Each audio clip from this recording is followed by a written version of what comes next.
Michelle. So, David. It has been pretty intense lately.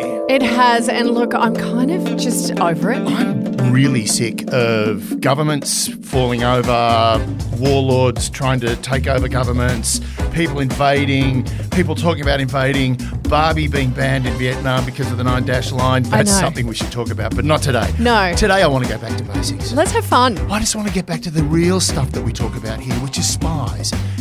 Spies, yes. How utterly stupid they can be. I know, I've got one in front of me. Hello. Right, and exactly as you said, you've got one in front of you. Yep. How the hell did this person become a spy? I have no idea. So I want to talk about how we recruit intelligence officers. Yeah. But also I want to talk about how we recruit agents. And in amongst this is the stupidest story you're ever going to hear. I can't wait. Strap in.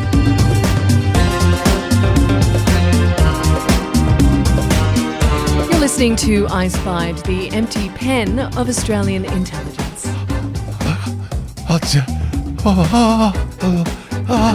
Just trying to write a letter. Okay, can you put it away? I just wrote on my leg. Gross.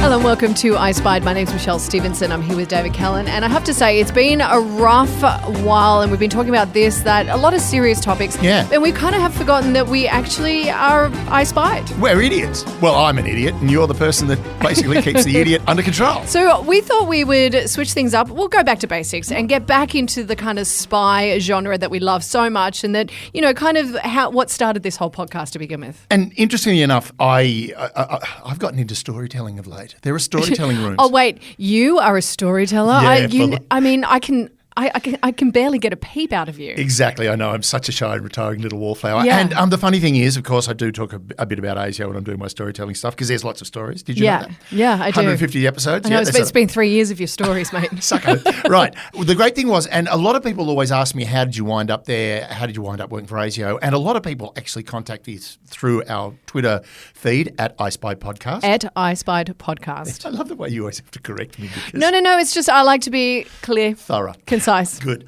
Essentially, a lot of people sort of go, how do I get into ASIO? Yeah, and I feel like you have become an ASIO recruitment drive. I am a one-man recruiter. You for ASIO. are, because they hear you and they go, if he could get in, surely anyone could Surely get in. I could. Yeah. Right. Now, before we go any further, the most important thing you need to realise is there is a difference between, and we've spoken about this before, Yes. an officer and an agent. Yes. Right. Now, to give you clarity, an officer is a direct employee of the organisation. Okay. So ASIO, CIA, FBI, any of that, FBI are the only guys that call themselves agents. And they call themselves special agents, but everyone else calls themselves... Because they like to think they're special. Right, but everyone else either calls themselves an officer or an operative. Okay. Right? The agent is recruited by the organisation to do a task or gather very specific information under the instruction of an officer of the organisation. Right, so that's how it works. So, Yes. officer recruitment. Yep. Now, I'm going to bring up a character here. We're going to go back to 1914. Okay, great. There you go. Put on that nice long frock that goes down to your ankles and those weird boots that are very high heeled but lace up. Right. I've been waiting to be put back into my place. And play some hat Yes, on that I'm head. standing by the kitchen as we speak. Thank you very much. I've just put my dicky bow on. Right. And speaking of that, let us talk about the legendary spy master for MI6, Captain Sir Mansfield Smith Cumming. Oh my God, that sound. You know what it sounds like? It sounds like an English cricketer at Lords. Sounds like a member of Lords in the long room going, shame. Yeah. The ashes. I don't need to talk any more about that. No, let's not. I've spent so much time on Because Twitter people in doing other countries are listening to this going, what is cricket? Why do we care Why? about cricket? Because it's a great game No, it's with a not. spirit that influences the game if you're English, but it doesn't influence And to our it. American listeners, it's kind of like baseball but longer. It's baseball that goes over 5 days. You Yes. get lunch in the middle. Right. Okay. So he was the founder, one of the founders of MI6, and possibly he was the inspiration for Bond's Q. Right. I love Bond's Q. Q, right? Yep. The Q, yeah, right. The Q character. Yep. Now, the interesting thing is he was regarded as a spy master, but he had a few own goals and a couple of problems. He lost his weapons expert in an overseas country, and they were very worried. They thought he might have been captured, or he was lying low because he was about to get captured. Actually, he got lost. Okay. He got lost in a foreign country and couldn't find anyone that spoke English so they could give him directions out. Oh. Right. So this is again, we're talking about, it's a new organisation, MI6 at this point in 1914. He fell in for a report that came out of Germany that said all German spies had a second row of teeth. So that was how he was trying to identify German spies, by looking in people's A mouths. second row of teeth. A second row of teeth. Because one, like they're sharks, as they break out, okay. another one moves into position. It's kind of like Tom Cruise, who has 3 front teeth. It has, well, you saw him live. I know. I went to Mission Impossible. I have to say, it's a great movie. It is? It's brilliant. I'm not a big fan of the Mission Impossible What? because everyone goes, it's a spy film. And if you listen to the Double Impact podcast, I actually talk about how Mission Impossible is not a spy movie. Look, regardless of that, this is an incredible movie. I highly recommend everyone go see it. Oh, I'm going to go see it. And I'm also going to go see Oppenheimer. Also, Tom Cruise is 61 and he's still doing those stunts. He's unbelievable. He's Anyway. looking a bit puffy. Anyway, right, enough of that. Right, so the other thing is he compiled a report on German Zeppelins, which are regarded as this huge, not Tom Cruise, by the way. This is Captain Cummings. Okay, we're back there. Back to the Lords. He put this report together about German Zeppelins. It was regarded as an intelligence coup, this huge intelligence victory for the English. He didn't bother to tell them that it was publicly available in Germany. He just had it translated into English. I mean, that's smart. Now, the most famous thing he did, the thing he was really famous for, was he lost his leg in a car accident in France. And actually, his son died in the same car accident. So he used to spread the legend that he cut his own leg off so he could get to his son before he died, and he didn't do that. All these different things. But he wound up with a wooden leg. Now, whenever he was recruiting somebody, he'd never tell them he was recruiting them for MI6. He just set up an interview with them, and it was very monotone, very boring. And then at any given point, he'd just pick up a knife and stab himself in the wooden leg. If you flinched, the interview was over. Okay. Right, you're out. Okay. If you didn't flinch, to be perfectly honest, some guy picks up a knife and stabs himself in the leg who is not going to flinch, but if you didn't flinch, if you kept your cool, it was fine. You were fine. You were regarded as in.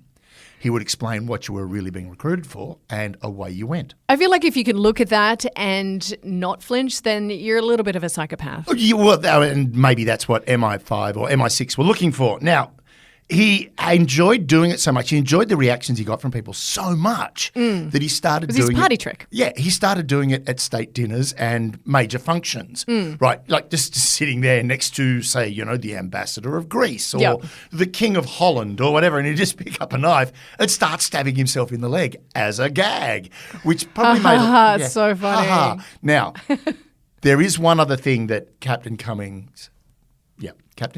and it has a lot to do with this. Is he going? Wait for it. Okay. He had a saying, right? Every man has his own stylus. Okay. Because he discovered that semen was a great invisible ink. Oh, here we go. Captain Cumming. Yep. Invisible ink. Semen. Now, here's the problem. As in people who work on ships? Or not? No. Okay. Every man has his own stylus. Right, his own stylus. Basically, you're walking around with a pen in your hand. Okay. Now, why is it in your hand all the time? Well, obviously, if you've got to write something. What do we... Okay, there's so many questions and no answers. Now, here's the interesting thing. It was a very effective invisible ink, as long as it was fresh.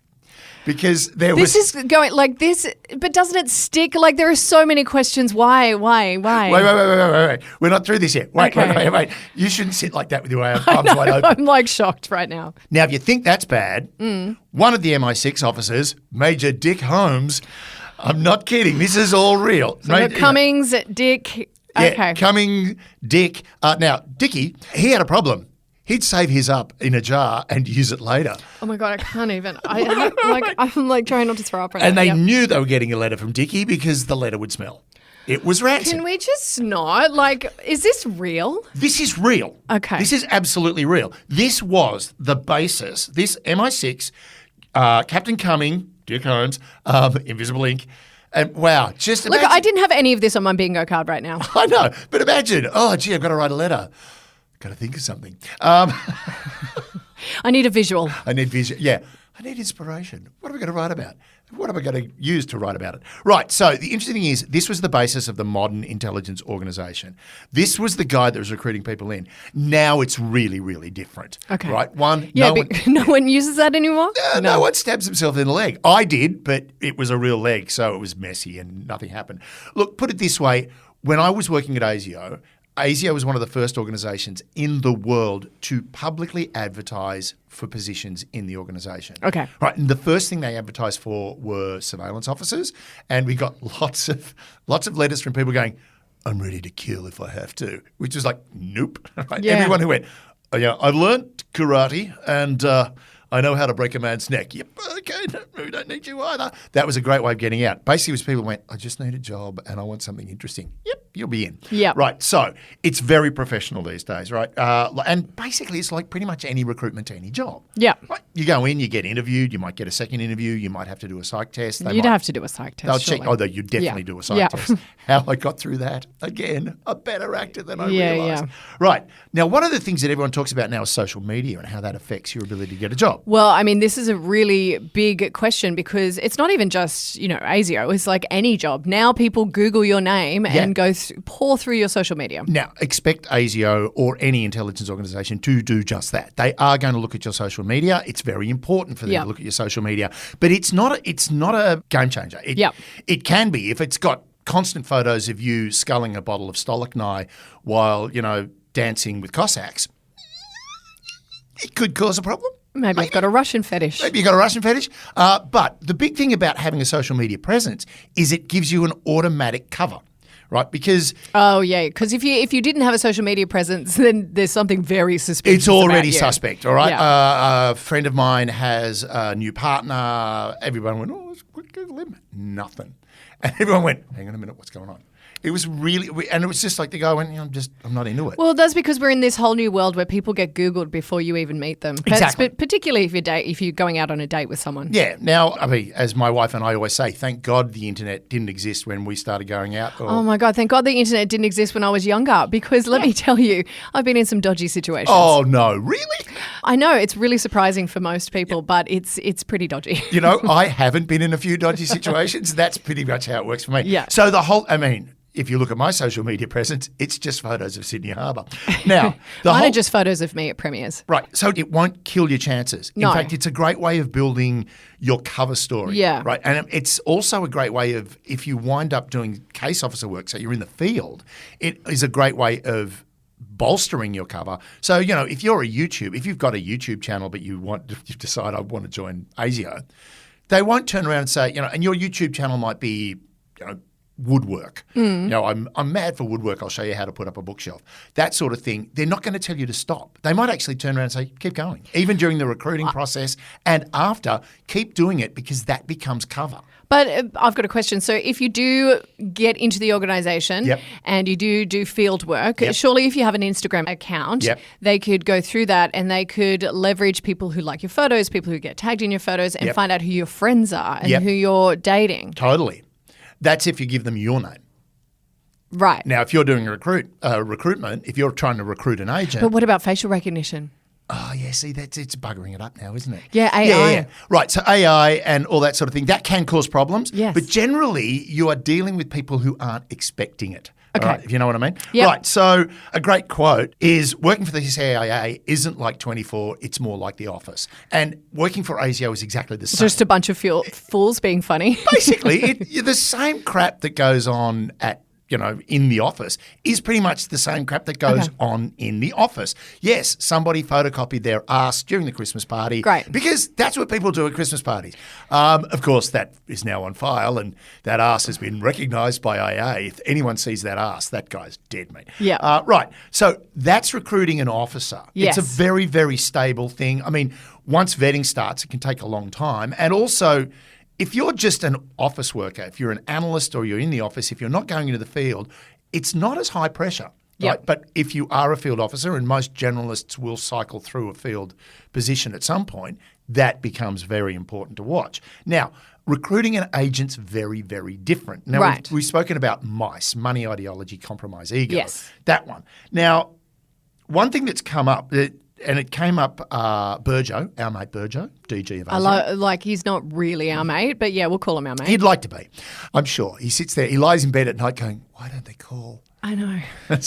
He wonders. Yeah, no, he doesn't. Right, so the last time he was in front of Senate estimates, he was talking about how academics in Australia have to be very careful at the moment. Yes. Because intelligence organisations are trying to recruit them. Yep. Now, that made me go, okay, how would they do that? How do we go about recruiting an LinkedIn? academic? No. I mean, yes, there is that. Through university? No, through conferences. Oh, that makes sense. Right. Now, the great thing is this, and again, because academics get a little loose on tour. No, not just that. It's really easy to start a rapport with somebody. Yeah, it right? is. Now, the great thing is, it's called a cold call, where you basically walk up to somebody and say, "We need you to work for us. I'm from ASIO. I need you to do something for me." Yeah. Now, that doesn't often work. You'd be surprised. A lot of people go, "Piss off and piss off now," but sometimes if you frame it the right way, we need your help to do this, most people will go, okay, fine, I'll help. Yeah, but it's interesting because we're so acutely aware of scams nowadays. I wonder what the trust level is with regular people. That's why you go through what's called the courtship with most of them. Okay. Now, with academics... I love being courted. Being courted. Oh, it's very nice. Now, the great thing is with courtship at something like a conference, and every intelligence organisation would do this. They all use conferences because there's a lot of people in the one room. It's very easy to make contact with somebody, but you do it gently. One guy basically said that his tactic was to find the target. Now, the target will be investigated. Yep. Thoroughly investigated, and they'll identify who they want. They'll go through his entire background, and then basically this guy would walk up, bump into him, go, "Sorry, don't you hate crowds?" And the other guy would go, "Yeah, just terrible. Yeah, see you around," and that's it. First contact is just to get the guy familiar with your face. Yep. Right. Oh, you. So 2 months later, you're at another conference in Istanbul, and you, "Oh my God, it's you. How are you?" "Yeah, great." Have a chat, and then walk away. 3 months later, at another conference in Lima, Yep. "Oh my God, we keep meeting like this. What the hell? This is funny." And then you go, "Would you like to catch up? We keep seeming to catch up with each other. Let's have a drink."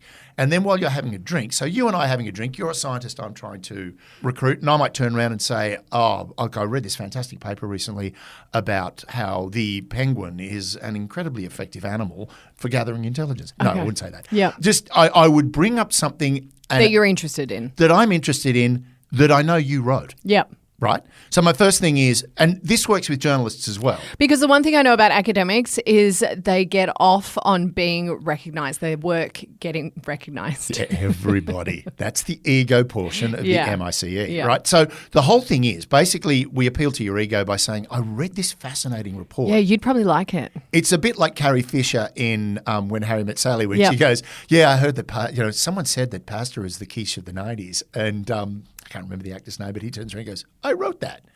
That is the kind of thing we're trying to get going. It's like you go, "Oh my God, yeah, I wrote that." Yeah, "Oh, yeah, no yeah. way. I really Oh my did." God, that's so great. That's so amazing. Yeah. Yeah. And then, of course, you might sort of go, and I know that you like scuba diving. I went, that's interesting. So what are you up to tomorrow? "Oh, well, actually, I'm going to go scuba diving." "No way. You're going to go love scuba. You love scuba diving? I love scuba. Yeah. Oh my God, now we're best friends. Now we're best friends. And that's the whole thing. Yes. Until at the end you turn around and go, "I'm not your best friend. I am your best friend, but I've been lying to you. My name's not David. It's actually Donald. And I work for ASIO, and we need you to work for us." Now, what's your reaction going to be with that? You're looking at me with these eyes that are like going, "I haven't slept in 4 days." Well, no, like my been reaction scuba to, I diving don't too know if my reaction would be favourable to that because I feel like you've just lied to my face. Exactly, right? Now, that's the big point, right? When they go, "Hang on," and it does. Does it feel very manipulative? Yes. Well, it should be. It's And meant to be. the one thing I know about most women, we hate being manipulated. Yes, but here's the thing. If the intelligence officer is smart enough, and they generally are, and there is a great case of an Iranian nuclear scientist who was being recruited by MI6. And when it finally came out, the recruiting officer turned around to him and said, "Allah put us together for this, and we're going to save Iran because Iran's going in the wrong way." Of course, Bilal turned around to the recruiter and went, "You've lied to me. Yep. You've now put me in a position of extreme peril and my family in a position of extreme peril, and you think I'm going to help you?" And the guy turned around and went, "These are the reasons why, right? This is what's going wrong. This is where your country is heading. This is why we don't want to destroy your country. We want to stop them from destroying themselves." Yes. And eventually Bilal wound up going, "Yes, I'll work for you. Done." Yeah. Right? Now, the thing is, you've got a case officer, a recruiter, who's incredibly good at their job. These guys are really good. It's one of the things we're taught when you do an interview for an organisation like ASIO is don't lie. because every lie can be exposed. Absolutely, because you can also forget your lies. You can forget your lies. Now, here's an interesting point that was made. But if you do lie and you get away with it, well, we really want you to work for us because you know how to lie. Yeah. Right? Now, that's the thing with this. Now, with conferences, intelligence organizations will go so far as to literally set a conference up. Yeah. Right? They will go, let's build an entire conference just for that one guy. And there's a great example where the CIA did it. They set up this huge conference, right? They basically had agents working on the staff, as staff in the hotel, down to the kitchen, so they could put something in the guy's meal so he'd get an upset stomach. And while he's sort of in the bathroom, that's when they can make the approach. Intense. Like seriously intense. They had the guy, he was an Iranian, this is how, a lot of this has come from a report on how the CIA have cracked the Iranian nuclear program. Well, they had, whether they still have, it's unknown. But the whole thing was they basically set this whole thing up in this lavish hotel and, it was tailor-made for this guy to go. The only problem was he looked at the price in the hotel and went, no, I'm going to stay somewhere else. Right. So he buggered off to a different hotel. So the CIA had to then rapidly link into the video in the hotel, bug his room, and wait for a moment where his guards had fallen asleep because they realised that the guards would fall asleep but he would stay awake. So they're in another room. Like they'd have two rooms side by side, the classic one with the door handle, the door in the middle between them. Basically, the guards would go to sleep. He'd be awake. They walked up and knocked on his door and went, we're with the CIA and we want you to get on the plane and come back to the US with us. All right. So this guy basically went, and they went, come and have a talk to us and grab your ice bucket. And the guy was like, what do I need the ice bucket for? Because if your guards wake up and you're not in the room, when you come back, you'll have a bucket of ice. Yes. Right? Really simple stuff like that. Yeah. Now, the interesting thing was, yes, they recruited him. But the thing was, he turned around and said, I will only go if you get my family out. And they went, okay, that's fine. That's easy. Right. Now, there have been other moments where they've recruited people to defect. One guy went, I want my family. Yes. And can you bring my mistress as well? Oh, my God. Typical. An academic with a mistress. Go figure. Right. So this is the thing. It's like once you've got them, you've now got to play their game. You've got to have some sort of reciprocity. There was an interesting one where one scientist wanted to finish his PhD and he wanted to do it at MIT. And he said, you've got to guarantee that I'll get in to do my PhD at MIT. And CIA went, can't do it. We can't make that promise. We'll do everything we can, but we can't make the promise. They then approached MIT and went, no, we're not going to just put the guy in. And it's like, can you waive the normal application? Because, again, we don't want him identified, right? So can you waive the application and find another way of getting him in? They sat him down with 3 professors who grilled him and then at the end went, sign him up. The guy's a genius, doctorate and done. Now, I mean, this is the sort of thing that you've got to do. Once you've got them on the hook, you've still got to, it's not just the bait you want. You've got to keep feeding them. Yeah. Now, the interesting thing is the recruiter does not maintain contact with the agent. The recruiter generally then breaks all contact with agent and it gets handed over to a handler because they built the relationship up. I know. I've watched The Americans. Yeah, right. Now, with academics, there's one other little part of the academics program that is really, really clever, which is students. Yep. Now, would you think of recruiting a student would be a good idea? Recruiting a student? Yeah. Yes, because if they have promise. Ah, that's an interesting point. They also have access because there's a great case, a guy by the name of Liu Ruopeng. Now, Liu Ruopeng was a Chinese student and is now a Chinese billionaire. He was working in a group, he was an engineering student, and he was working with a professor who was working at DOD on metamaterials. Yeah. So things like, titanium alloys and carbon fibre and all that sort of stuff. Well, the thing was, Liu was one of the students working in his research lab. And because the research lab had no security because it was on campus as opposed to a research lab at the DOD, right, he had access to all this material. Yeah. Eventually, it was found out that he was stealing stuff. He denied it wholly. I never did it. I didn't do that. Not me. Swore blind that he had nothing to do with it. Was sent home to China to a hero's welcome. But the Chinese also went, no, we're just welcoming back this poor guy that you picked on. And he's a billionaire because he now has a company that makes metamaterials. Yes, that he did not steal. But he didn't steal anything. No. He just paid a lot of attention. So this is the thing as well. This is why ASIO have turned around to Australian academics, students and professors and said, guys, be on your guard because you are now the weak link in the intelligence chain. right? And also... Particularly like with academics, there's a lot of ego.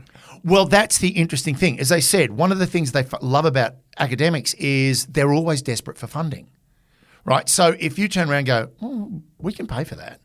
Now, there is a lot of the cases... They're desperate for funding and recognition. Funding and recognition. So you've got the money and the ego. Yeah. So you don't need ideology and compromise. Though, interesting enough, the Bilal case was a very interesting one where they basically had to appeal to his ideology by saying, we want you to do your best work, but we don't want your country to suffer because of your best work.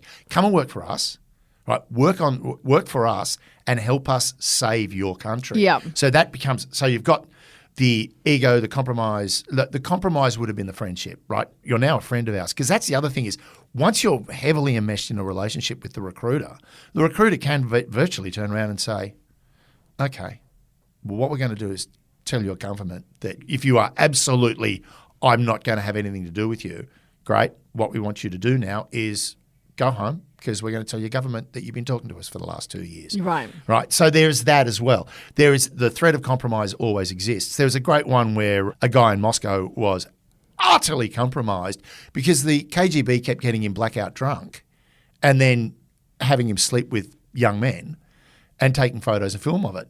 And he was waking up going, oh, geez, what happened? Well, there's nothing left in my pen to write with. He's run out of ink. I'm out of ink. How did that happen? Did I write a letter to someone? Oh, it smells. Yeah, I did. The whole thing was he basically, the KGB turned around and went, here are the photos. Here's the film. Check out the sound quality, all that sort of stuff, and basically turned him on a hard compromise. So that's a honey trap. Basically what they tried to say about Trump. And the PP video. The PP video. I mean, interesting enough, there's reports coming out now that the KGB KGB and now the FSB looked at Trump as being a perfect bad actor. Because ego is what he's all about. Ego, money, he was easily compromised. He had no ideology, so it was easy to just forget about that. Money is his ideology. Money is the ideology. So the bottom line is the thing we started with was this, old school Thai style recruitment with MI6 and MI5, which still kept going right through till the 60s. The new, what we call the neo-modern intelligence organisation that we have now, that has become so bureaucratic and so mundane. Wait, there's a government organisation that's filled with bureaucry? I'm shocked. And probably filled with middle management because, God, they love a middle manager. Everyone loves a middle manager because they're the people that make the money. Right. So essentially, what I wanted to talk about today, and I think we've covered it quite well, is the fact that getting into an organisation as an ordinary worker, as an officer, is time-consuming but simple if you're the right candidate. Getting recruited as an agent takes about 3 to 4 times as long, is and you won't know it's being done until they spring the trap. Right. So bottom line for all of you people that have been following us on Twitter at iSpiedPodcast. At iSpiedPodcast. For those questions that you wanted answered, I hope we have answered them well. Well, there was a lot of words there, so I think something came out. A lot of words. Yeah. God bless Captain Cumming. Why can't we have men like him anymore? I just wish he was going. Oh, I wish he'd gone.